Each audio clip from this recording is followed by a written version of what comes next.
আল্লাহ তাআলা কিয়ামতের দিন সাইয়েদনা নূহ আলাইহিস সালামকে বলবেন, নূহ তুমি কি দাওয়াত পৌঁছিয়েছো তোমার উম্মতের কাছে? নূহ আলাইহিস সালাম বলবেন, হ্যাঁ আমি পৌঁছিয়েছি। এবার নূহের উম্মতকে আল্লাহ জিজ্ঞেস করবেন, হে নূহের উম্মতেরা, তোমাদের নবী নূহ কি দাওয়াত পৌঁছিয়েছে?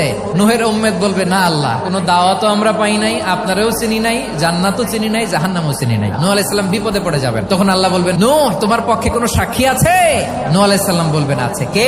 উম্মতে মুহাম্মাদী। তখন আমরা বলবো, আল্লাহর নবী নূহ আলাইহিস সালাম তিনি আপনি যা যা বলেছেন ঠিক তা তার উম্মতের কাছে পৌঁছে দিয়েছে। এবার নূহের উম্মতের সাথে আমাদের ঝগড়া লাগবে। তারা বলবে, তোমরা আসছো আমাদের হাজার হাজার বছর পরে, তোমরা কি করে জানলা? তোমাদের সাক্ষী ধর্তব্য হবে না? আমরা তখন বলবো, আমাদের কোরআনে তোমাদের নবীর নামে আল্লাহ তাআলা একটা সূরা নাজিল করেছেন, সূরাতে নূহ। দিন রাত এক করে তোমাদের কাছে তিনি দাওয়াত পৌঁছেছেন, সব আমরা জানি। আমরা যখন বলবো এই কথা, নূহের উম্মত চুপসে যাবে। তখন আমরা সত্য বলেছি কিনা এটা আল্লাহ তাআলা জানতে চাইবে বিশ্বনবীর কাছে। তখন বিশ্বনবী আমাদের পক্ষে সাক্ষী দিবেন। আওয়াজ করে বলেন আল্লাহু আকবার।